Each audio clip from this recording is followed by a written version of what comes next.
പിന്നീട് ഈ യോഗം ഉദ്ഘാടനം ചെയ്യുന്നത് നമ്മുടെയൊക്കെ കേരള മുസ്ലിങ്ങളുടെ നേതാവായ സയ്യിദ് സാദിഖ് അലി ശിഹാബ് തങ്ങളവർകളാണ്. അർഹമുറാഹിമാൻ തമ്പുരാൻ വളരെ ശക്തമായിക്കൊണ്ട് തന്നെ ഈ സമുദായത്തെ നയിക്കാൻ ആയുരാരോഗ്യവും സിഹത്തും ആഫിയത്തും അല്ലാഹു തആല നൽകുമാറാവട്ടെ എന്ന് പ്രാർത്ഥിക്കുകയാണ്.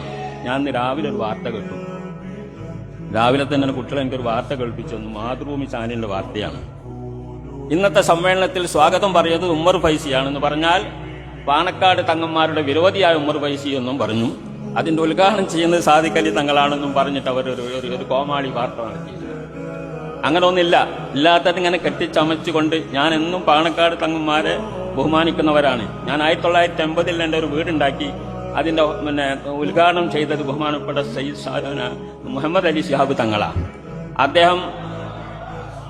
അദ്ദേഹം എനിക്ക് അന്ന് ഒരു പൈസ തന്നിരുന്നു. അത് ഇന്നും എന്റെ ബെൽറ്റിലുണ്ട്.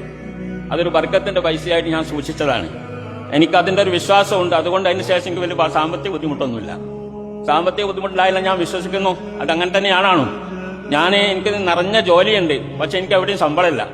എന്നാലും എന്റെ വീട്ടിലോ എന്റെ കാര്യത്തിലൊന്നും ഒരു തിടുക്കവും ഉണ്ടാകുന്നില്ല. അല്ലാഹു തആല റഹ്മത്ത് ബർക്കത്തായിരിക്കുന്നു. എന്റെ കുട്ടികൾ എന്റെ കാര്യങ്ങളൊക്കെ നിർവഹിക്കുന്നുണ്ട്. ഇതാണ്. അപ്പൊ അത് സാമ്പത്തിക മേഖലയെന്ന് മാത്രമല്ല, എന്തെങ്കിലും വിഷമമൊക്കെ ഉണ്ടായാൽ നമ്മൾ ചെന്ന് അന്യായം പറയുന്ന അല്ലെങ്കിൽ നമുക്ക് തണലായി നിൽക്കുന്ന ഒരു കുടുംബമാണ് പാണക്കാട് കുടുംബം. ആൾക്കാർ എന്തൊക്കെ പറയുന്നു, ഇതൊക്കെ എന്താക്കുന്നു കേട്ടിട്ട് നമ്മളുടെ ഇടയിൽ ഇങ്ങനെ വിരോധമാണ്, ഞാൻ ലീഗ് വിരോധിയാണ്, സഖാവാണ് എന്നൊക്കെ പറയുന്നവരുണ്ട്. ഒക്കെ പറച്ചിലാണ്. ഒന്നുമില്ല. സഖാവ് ഒരു മനുഷ്യനിക്ക് അങ്ങനെ ആകാൻ കഴിയൂല. ഒരു മുങ്ങിനാണ് മനുഷ്യൻ. അതുകൊണ്ട് ഇങ്ങനെയുള്ള വർത്താനങ്ങളും ഇതൊക്കെ പറ്റിയിട്ട് നമ്മളെന്താക്കരുത്, പരസ്പരം ദീപത്തിന് നമീമത്തൊന്നും നടത്തരുത്. സംഗതികൾ ഉണ്ടാക്കണം. നമ്മൾ ഈ മേഖലയിൽ ജീവിക്കേണ്ടവരല്ലേ? പരിശുദ്ധ ദീനുൽ ഇസ്ലാമിന്റെ പ്രചരണ മേഖലയിൽ പ്രവർത്തിക്കുന്നതാണ് എന്റെ പണി മുഴുവനും.